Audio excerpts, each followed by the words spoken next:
Okay, move out.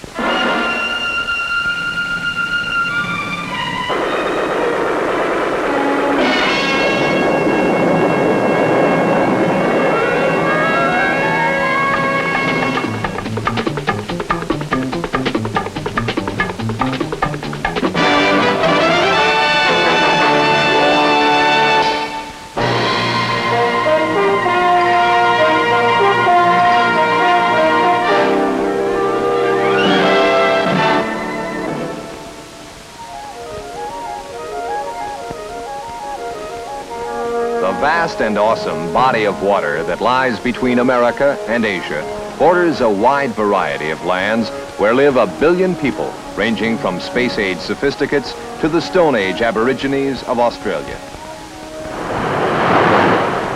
This great sea, stirred by epic currents and by the legendary trade winds, inhabited by creatures as countless as the sands. Devastating in the anger of its typhoons and tidal waves, is known by the gentle name Pacific.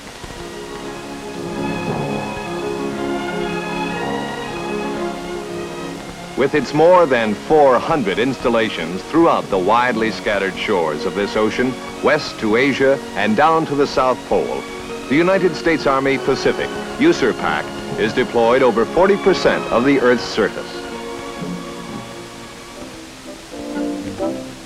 Usarpac, the largest overseas army command in the free world, has ranged up to a strength of 500,000 soldiers and 90,000 civilians. The command has its headquarters in the beautiful island state of Hawaii. Near Honolulu, Fort Shafter, for more than 60 years an Army post, is today the headquarters for the United States Army Pacific. Although war seems remote here among the orderly rows of venerable palms, this is in fact the fountainhead of the activity of many thousands of troops deployed over 12 million square miles of Pacific lands. Here, concepts and plans are originated and set in motion. Distance is the constant enemy. Vast quantities of supplies are needed to support our troops. The 8,000 miles from San Francisco to Saigon takes 20 days by ship and 20 to 40 hours by aircraft.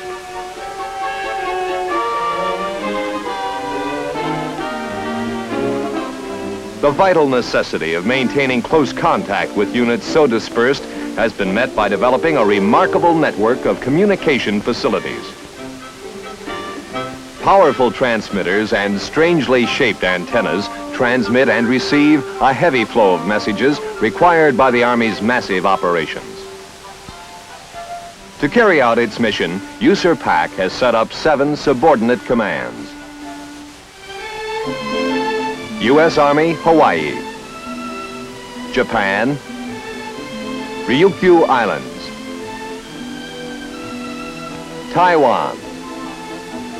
8th U.S. Army, Korea. U.S. Army Support Command, Thailand. And Vietnam.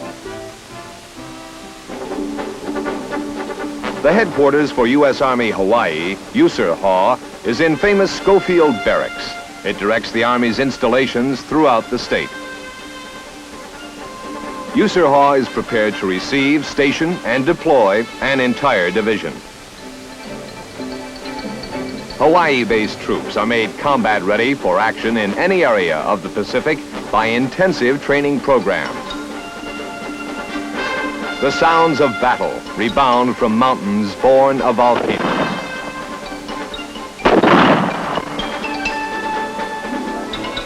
The Hawaiian Command also works with National Guard units to provide air defense for the islands. They man the Nike Hercules sites located strategically on the principal islands.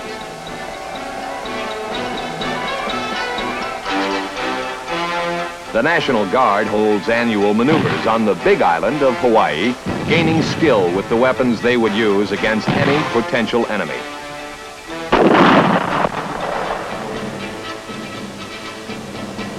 The Army maintains a close relationship with Civil Defense Headquarters located in the crater of Diamond Head.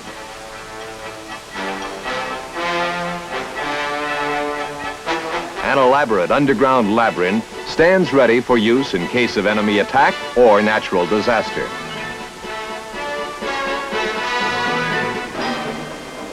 Also in Usarpac Command is Tripler Army Medical Center.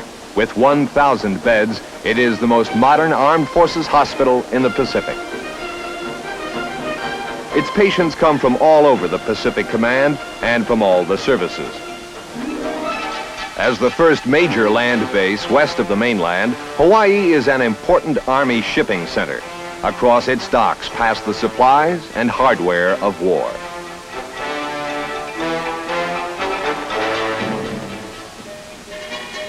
Nearly 4,000 miles away, a U.S. Army command is found in Japan. This great industrial nation, advantageously located in the Western Pacific, makes a logical procurement center for certain items. Here in this quality testing lab operated by U.S. Army Japan, items are checked to make certain they meet standards.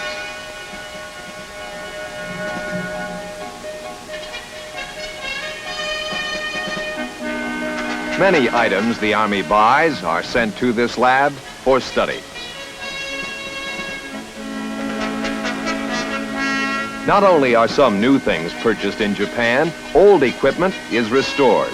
At an inventory control point outside Tokyo, unserviceable or damaged equipment from Korea, Vietnam, and other Pacific countries is rejuvenated. Whenever further use is possible, combat vehicles are rebuilt and tested for return to use.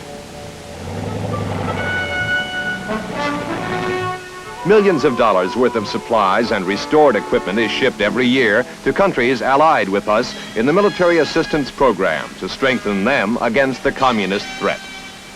U.S. Army Transportation Command is a key factor in these operations, handling both new and old, inbound and outbound, in a gigantic, endless flow of materiel and supplies.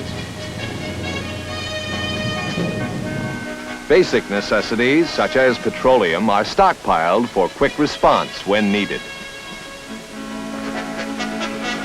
The Armed Forces Far East Network broadcasts the familiar sounds of home-style programming for all Americans in the area. The Armed Forces newspaper, Pacific Stars and Stripes, a lively tabloid-sized publication, is turned out daily in offices located in Tokyo. Up-to-the-minute world news is rushed by air to men all over the Pacific. Stars and Stripes prides itself on its fast delivery to men in the forefront of the Far East defenses.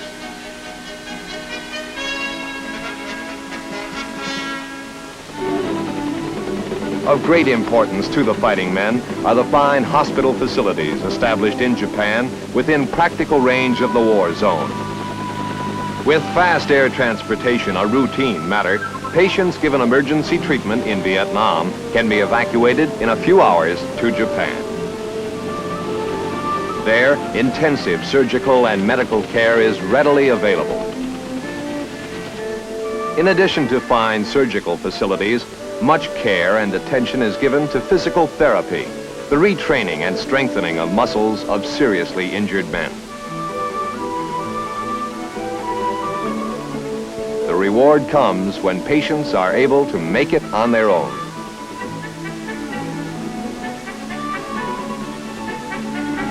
Many men, after a period of rest and recuperation, are able to return to active duty with their outfits.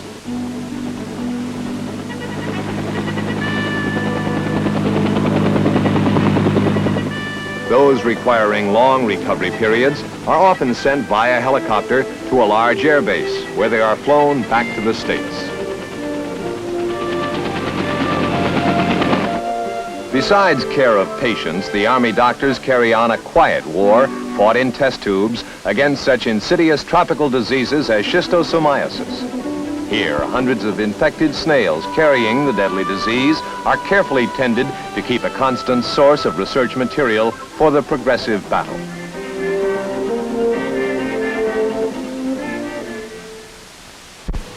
A short distance from Japan is Korea. Since 1950, it has been home to the 8th U.S. Army. For the first 3 years, it fought a war here.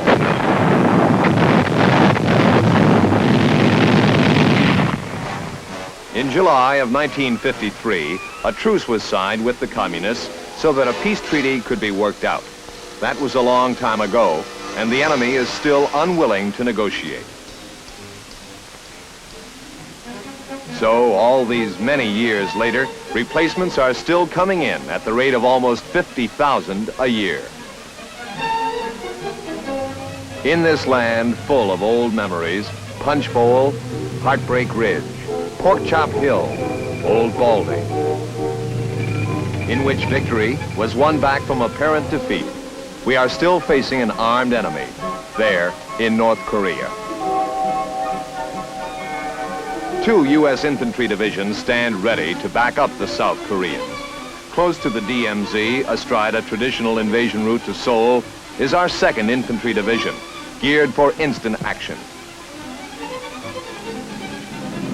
Patrols of the 2nd are daily searching the countryside for any sign of infiltrators. These patrols are in deadly earnest because infiltration is a reality, and these men never know at what instant they may be brought under fire by an enemy ambush.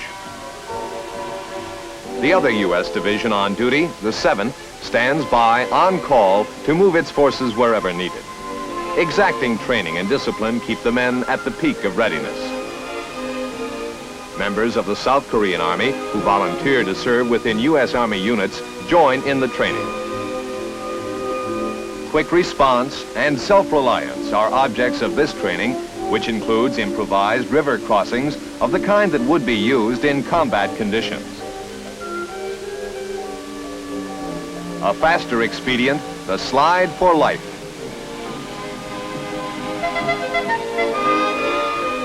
Practical experience is gained in crossing Korea's well-known rugged mountains. It's faster coming down.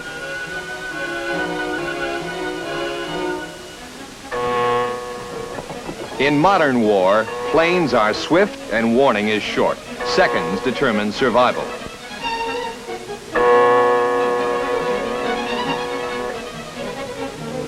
Members of anti-aircraft missile crews rehearse the assignments they would perform in an actual attack. These clockwork rehearsals shave missile delivery time.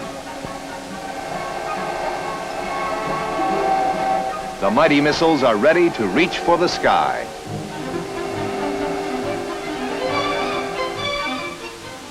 At all times, eyes search the DMZ and nearby terrain for any sign of enemy activity.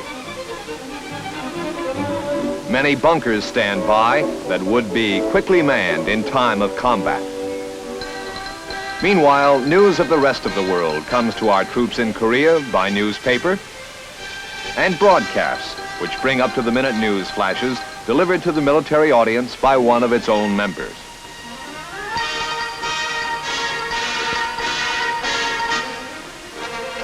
AFKN radio reaches an even larger audience more hours of the day and night.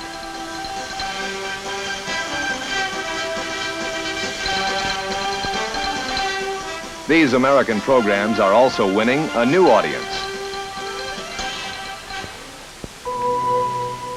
But always there is a treacherous enemy to be watched for, waited for, through many a long hour, day and night, in a vigil that cannot be relaxed for an instant. Our soldiers scan the terrain at the DMZ to ensure that the hard-won stability in this part of the world is maintained. The growing standard of living continues to grow, and the Korean people continue to enjoy the fruits of their freedom. A few hours away by air is another important ally in the defense of the Pacific, Taiwan, with its principal city of Taipei. Although we have relatively few military personnel in the Republic of China, an important liaison is maintained by the Military Assistance Advisory Group. Planning for the defense of Taiwan is an important part of the job. The Republic of China's army is highly trained and works with determination to reach its greatest potential. academically as well as militarily. This well-organized force is a major deterrent to Red China. The Red leaders cannot make any move without considering the reaction of forces on Taiwan. Coordination of training concepts is important when troops of various nations may have to work together. The mutual understanding of each other's methods today may well save lives tomorrow. For in the extraordinarily complicated operations of modern warfare, far greater knowledge and experience is needed than at any other time in history. In the Republic of China, the U.S. Army operates essential world communications for all the United States services. This switchboard can reach out across the world through the strategically placed network of U.S. stations.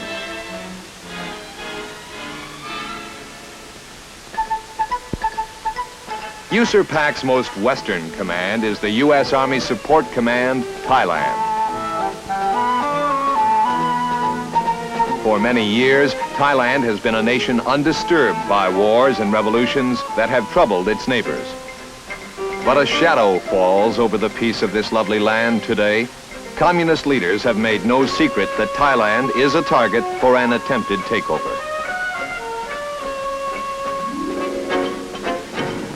The busy streets of the city show no evidence of this threat.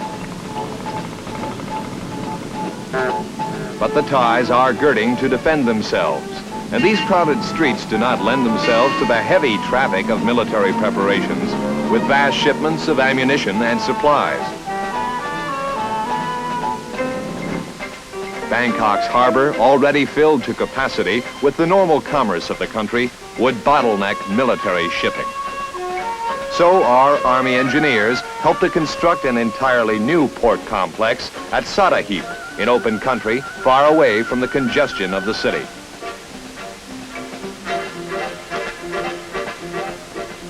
Docking facilities began with a Delong floating pier.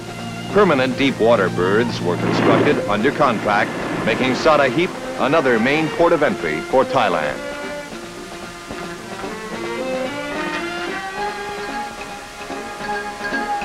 In addition, large capacity fuel lines were constructed, extending to anchored ships out over the water so that fuel pumped directly from the ships can travel by pipe to tank farms nearby. At the same time, U.S. Army engineers are building a road to run inland from Sadahip, bypassing Bangkok altogether. The road provides a direct route northward from the seaport, passing through areas in the heart of the country where no roads existed. Thailand has a problem in the physical isolation of substantial numbers of its people from their own government. Bulldozers are cutting through that isolation. New World machinery cuts away the ancient hillsides. As this road vital to defense against communist subversion advances, it also opens the way to a richer life for thousands who live in the countryside. Further north, rough and difficult terrain is forced to yield to this modern highway, which will supply the needs of the military and make rapid cross-country movement possible.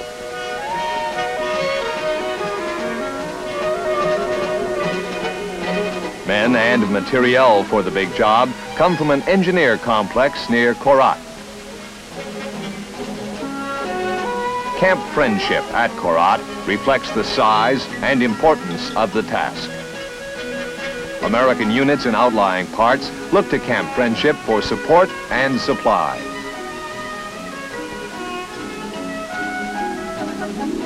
It is coordinated by Headquarters, U.S. Army Support Command, Thailand. As in most key areas of the Pacific, the Army maintains modern, sophisticated communications. Although most of Thailand has a strong sense of independence and loyalty to the country and is firmly anti-communist, increasing numbers of Thai special forces are undergoing intensive training to counter small groups of communists infiltrating the remote borders. The Thais train to stop these insurgents gaining control over isolated areas of Thailand. The Thai Special Forces learn techniques of counterinsurgency, both in classrooms where the meaning and theory are clearly established, and in the field, where practical operations are taught by doing. As co-members of the Southeast Asia Treaty Organization, U.S. and Thai troops have jointly participated in exercises to sharpen defense against aggression. In operations like this, new and advanced techniques are learned by all the allies, with each contributing from its experience. All military activities, including this exercise, require massive logistical support, and it is in support that the integrated structure of Usarpac comes into sharp focus. Although routine supplies for the war in Vietnam go directly from the United States to Vietnam, critical supply requirements are met from the Army's forward base at Okinawa. This base also provides full supply support to the Army activities in Thailand and backup maintenance support for all Army forces in Southeast Asia. The important strategic location of this forward base of operations has given it the title Keystone of the Pacific. One of the major commands on Okinawa is the 2nd Logistical Command. The request from Vietnam for the urgently needed materiel required by Army units fighting a war feed in here. Swiftly, the requests are handled with the aid of modern electronic equipment. Some of the requests for critical supplies must be referred back to the U.S. The giant stockpile of materiel maintained here by the 2nd Log Command fills many of the requests.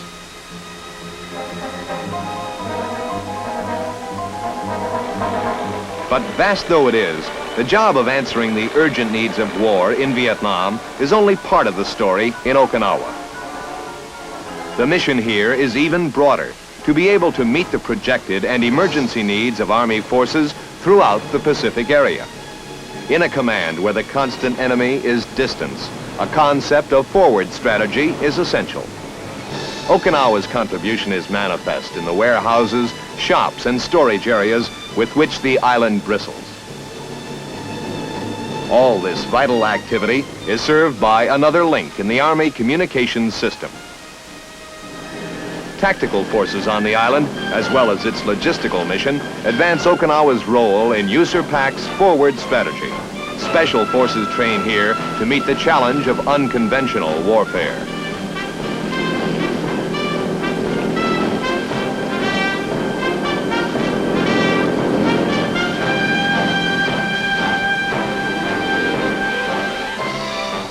Recent history in the Pacific has proven clearly enough the need for a guerrilla fighting capability in our Army.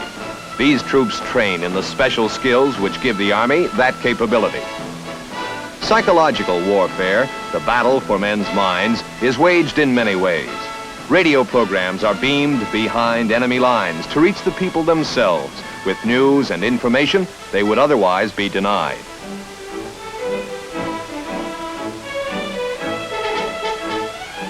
To reinforce the message and to reach others who do not have radios, Psychological Warfare Operations prepares millions of leaflets each month for airdrop. These often comment on current events and show the lies of false enemy propaganda.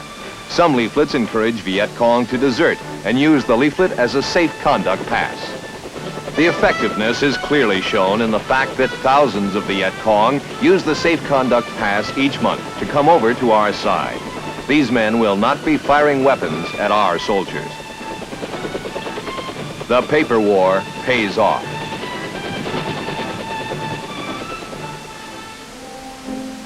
In all of Usarpac's vast operations, the area on which the world's attention is primarily focused is Vietnam.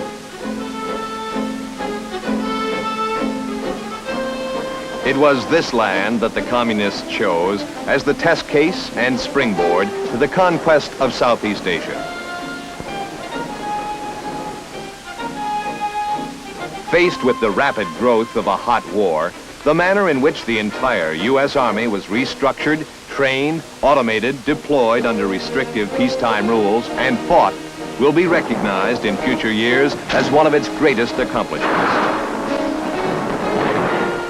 As the fighting grew heavier, the Army had to expand its physical facilities with millions of dollars worth of construction of roads, ports, depots, airfields, barracks, and operations facilities. They had to find faster ways to cross jungles. Today's dimension of battlefield mobility would scarcely have been credible a decade ago. This may well come to be known as the helicopter war.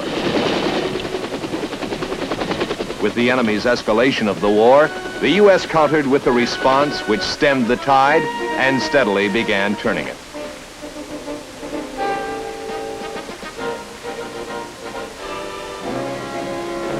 The great buildup to turn that tide of war involves problems of logistic support as great as the problem of combat manpower.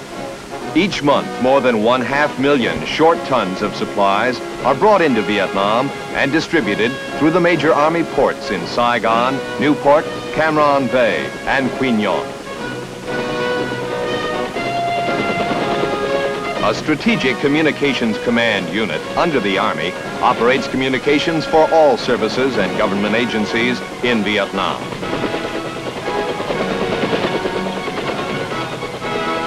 Today, in 4 major war zones, over 100 maneuver battalions,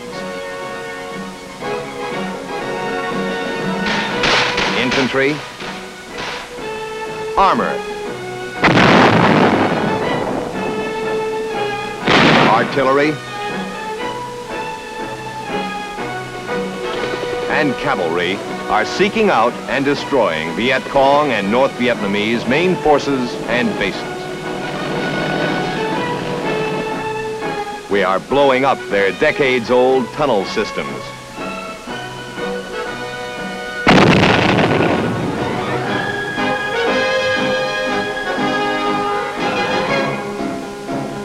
The South Vietnamese, encouraged by American achievements, cooperate increasingly in rooting out the enemy.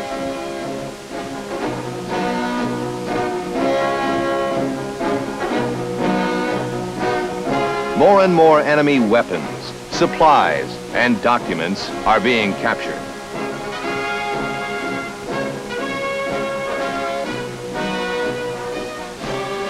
Together with our allies, the U.S. objective in Vietnam today remains what it has been from the beginning: to help the Vietnamese people achieve peace and stability, and to persuade the aggressors, both the Viet Cong insurgents and the regular troops of North Vietnam, both controlled by the government of Hanoi, that their aggression will not pay. By Usarpac's forward deployments throughout the Pacific of units trained and ready for combat, backed up by a ring of logistics bases, the communist world has been told it can go no further in its march to world domination. The performance of the United States Army in Vietnam and throughout the Pacific has made it abundantly clear to the enemy and the world that it is holding the line for freedom and will not be driven from the battlefield.